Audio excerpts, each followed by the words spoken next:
Welcome to Young Lives Lost, Gone But Not Forgotten, a series focused on young lives cut tragically short. In America, a child is shot every hour and hundreds die. These are their stories.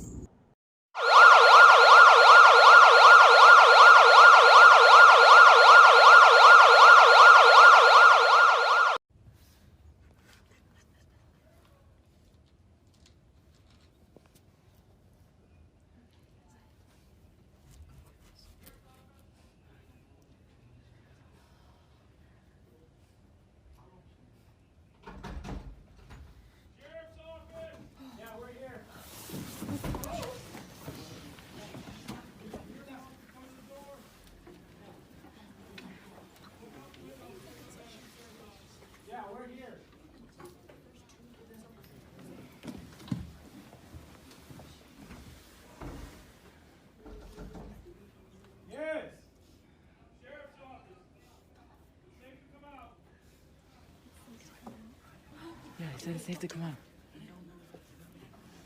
Now, we're not willing to take that risk right now. I can't hear you.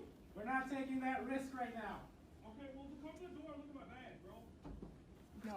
Yeah, bro. He said bro. He said bro. Red flags.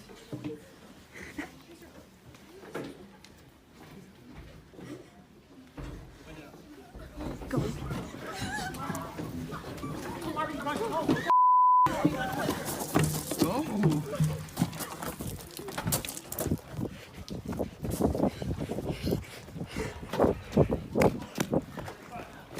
Slow down, you're fine.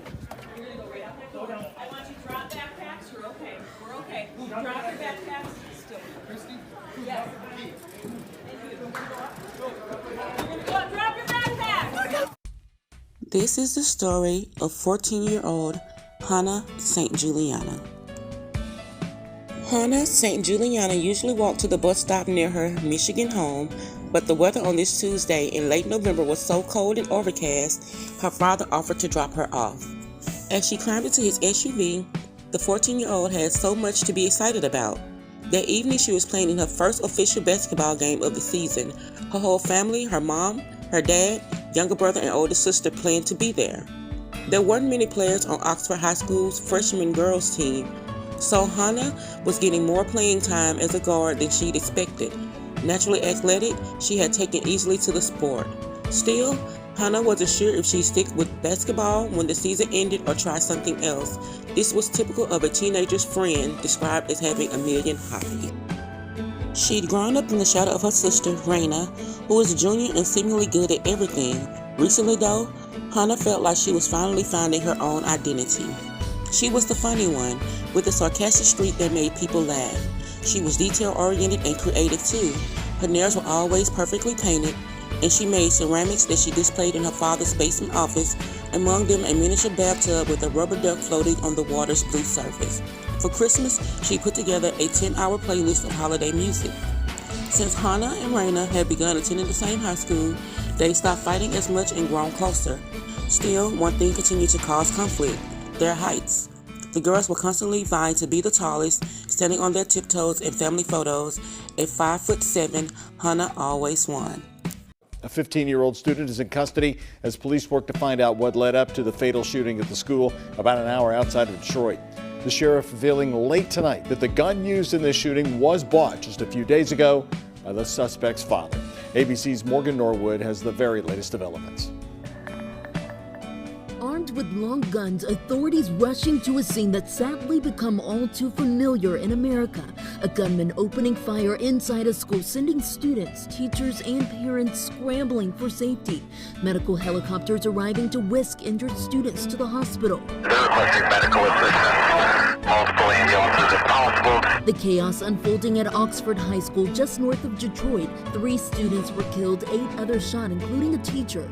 The school immediately going into lockdown, teachers moving furniture to shield students from the shots. We heard the gunshots in the class, and so we locked down, turned the lights off. Our teacher got paper, taped over the window on the door, and got his 2 big tables and barricaded the door. The suspected shooter, just 15 years old, a sophomore at the school, allegedly armed with a semi-automatic handgun.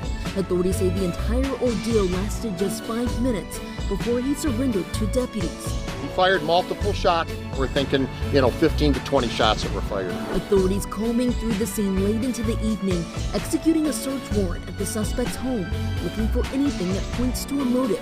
Meanwhile, the governor searching for the words. I think this is every parent's worst nightmare.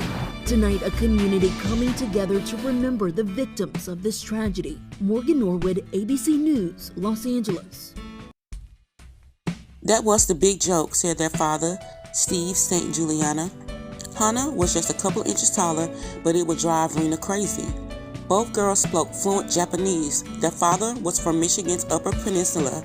Their mother was from Yokohama, Japan. The children spent every other summer in Fukuoka with their grandparents attending a local school. Hana's name, pronounced Hana, meant flower in Japanese. She loved the food most of all. She was the only one of the siblings who shown an interest in learning to cook Japanese cuisine, so her mother taught her to prepare traditional broth-based soups and the sweet black bean dish that her younger brother loved. For Japanese New Year, they organized and prepared the meal together. On Thanksgiving, Hana opted to put her own twist on the family's apple pie recipe by adding yuzu, a common type of Adrian citrus. During her first year of high school, Hana enrolled in Chinese and committed herself to schoolwork in a way she hadn't in middle school. She'd never been a big fan of studying and often procrastinated, crafting jewelry out of beads or watching TikTok videos until 10 p.m. when she'd roll her eyes and rush to finish her homework. But she managed to earn all A's on her report card. Now Hana buckled her seatbelt and headed down the long driveway with her father. Heartbreak keeps growing in the aftermath of the shootings. As we mentioned, we lost another student today, 17-year-old Justin Schilling. We'll be learning more about him in the near future. But we're already hearing stories about these 3 young people gone too soon: Tate Meir, Hana St Juliana, and Madison Baldwin. Our Rod Maloney's been talking to people who knew Hana very well. Rod? Yeah, it's Hana, Devin, and don't mean to correct, but that is the pronunciation. We want to make sure we get that right. We're in Centennial Park here. You see the blue and orange ribbons behind me, the Oh Strong sign just put up in the last 15 or 20 minutes. Now, we had a chance to speak to the St. Juliana family. They referred us to a few houses down from them to very close family friends. They're the Curtises. They live just a couple of doors down. Their families could not be any closer. And the Curtises spoke to us today in very emotional fashion. She was just a kind kid. Never heard her say anything bad about anybody or act out. Just a beautiful young lady inside and out. She just cared about people. Jennifer and Shannon Curtis of Ortonville considered Hana one of their own. Their children so close to her that they would bring Hana up north to their Thumb Lake family cottage on weekends or weeks at a time. She had a big, bright smile, and I can't believe that. I can't believe she's not here. They'd host neighborhood backyard ball games. Hana, a good volleyball player as a freshman, who also played basketball, was always ready for a game.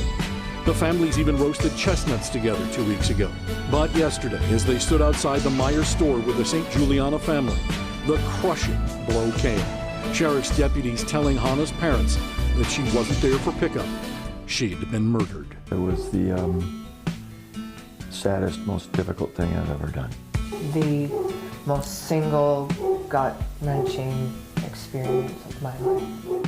As for what Oxford is without today in Hana's absence, Her big heart, just unbelievable desire and will to help anyone. well, the flags are at half-staff here today at Centennial Park. The Curtises are concerned and want very much for there to be proper memorials, not only for Hana, but for all of the victims. And here on Friday night, there's supposed to be a tree lighting in their memory, and the Curtises believe That's a very good start. Reporting live in Oxford, Rod Malone, Local 4. All right, Rod, I appreciate the correction on the pronunciation of Hana's name. And while we're at it, yesterday I believe at first we were mispronouncing the name of Tate Meir. We weren't sure if it was Meyer or Meir. All of these victims, of course, deserve to have their names pronounced correctly and remembered appropriately. Thanks, Rod.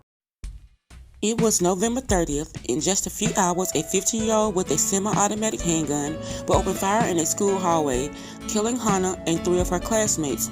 In the chaos, Rena would send a barrage of texts to their parents, first telling them that she loved them, then saying she couldn't find Hana. At the bus stop that gloomy morning, Hana got out of her father's SUV and slid on her backpack.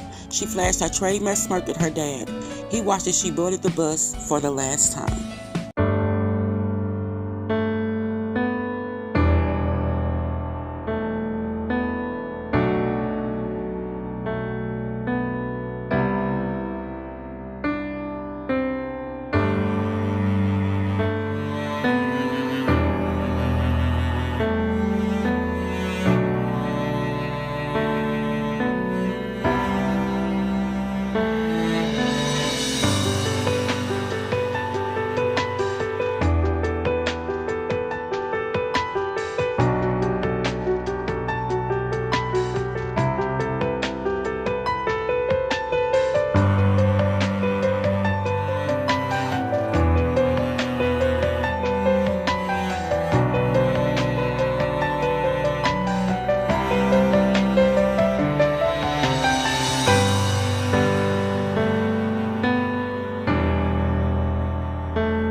Rest in peace, Hana St Juliana, gone but